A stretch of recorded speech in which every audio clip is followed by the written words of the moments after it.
ይሄ ከላይ የምትመለከቱት ሰው ኢሳይ ይባላል። ሰዎችን እጅግ በጣም መብላት ይፈልጋል። እናም በዛ ምክንያትም እጅግ በጣም ፌመስም ይሆናል።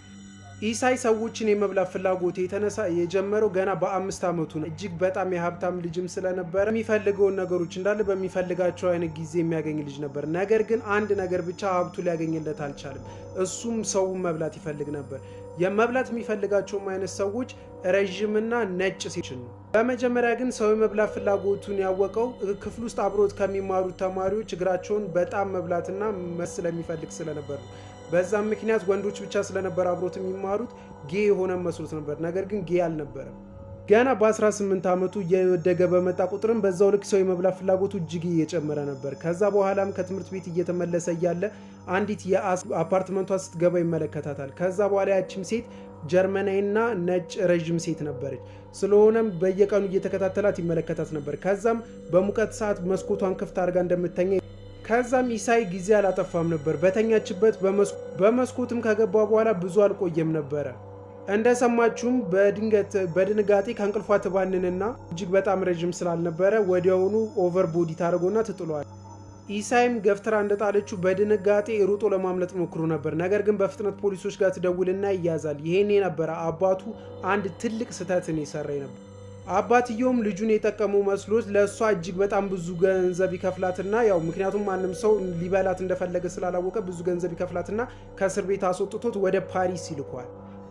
ኢሳይም ፓሪስ ከገባ በኋላ በፍጹም ሰው የመብላት ፍላጎቱ ሊቀንስ አልቻለም። እንደውም ጭራሽ ጨመረ። ከዛ በኋላ በየቀኑ በሴተኛ ስራ ላይ የተሰማሩ ሴቶችን ይዞ በመምጣት ማለት ነው ጀርባቸውን እስኪሰጡት እየጠበቀ ሁልጊዜ መሳሪያ ደቅኖ ሊተኩስባቸው ይሞክራል። ነገር ግን የትኛውንም ያክል ቢሞክር ድፍረቱን ሊያገኝ አልቻለም። ምክንያቱም ያንን ነገር ካደረገው ብዙ ነገር እንደሚበላሽበት ያቅ ነበረ። በዚህ አይነት መንገድም ሴተኛ አዳሪዎችን እየመጣ ብዙ ጊዜ ይሞክራል። ነገር ግን አንድም ቀን ሳይሳካላት ይቀጥላል። ነገር ግን አንድ ቀን ይሄ ሁሉ ነገር ይቀይ ኢሳይ ይቺን ልጅ ይተዋወቃታል። ይቺንም ልጅ ሲተዋወቃት ኤንጀል ትባላለች። እሷም ረዥምና ነጭ ሴት ነበረች። ስለዚህ ኢሳይ እሷን መብላት እጅግ በጣም ፍላጎት ያድርበታል። ስለሆነም ወደ ቤቱ ይዟት ሄድና ጥያጠኑ እያለ ከጀርባዋ እንደለመደው መሳሪያ ይዞ ይተኩሳል። ነገር ግን ቃላሃዊ ይዝበታል። በዛም ተደናግጦ መሳሪያውን ወደ ቦታ ይመልስና ይለያያሉ። ነገር ግን በነጋታው ወዲያውኑ ነበረ ልጅቷን መልሶ ይጠራል። በሚቀጥለውም ተኮሰ። ከዛም ግን መሳሪያውም አልሰራራሉም ነበር እና ይገላታል። እሷንም ከገደላት በኋላ እሱ በድንጋጤ ራሱ ውስጡ ይወድቃል። ምክንያቱም ከዛ በፊት ሰው ገሉ ስለማያውቅ ማለት ነው። ሲነሳ ምንም አማራጭ ስላልነበረው እሷን ወደ መብላቱ ነው የሄደው። ነገር ግን ለመብላት በሞከረ ቁጥር ጥርሱ እንደማይሆንለት ስለገባው ከቤቱ በመውጣት የስጋ ቤት ቢላ ገዝቶ በመምጣት የሚችለውን ያክል ይበላል። ከዛ ላይ 2 ቀናትም ያልፋሉ።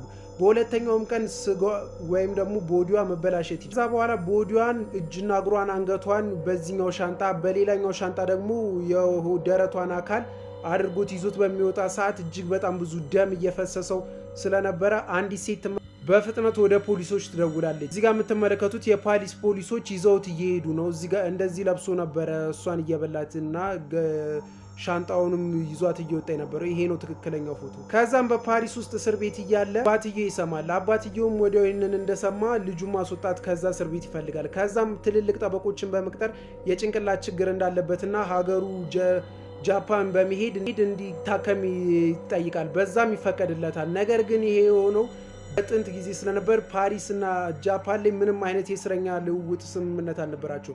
ስለዚህም በ5 ዓመት ያክል ሆስፒታል ውስጥ ከቆየ በኋላ ከታክሞ በነፃ ይለቀቃል ማለት ነው።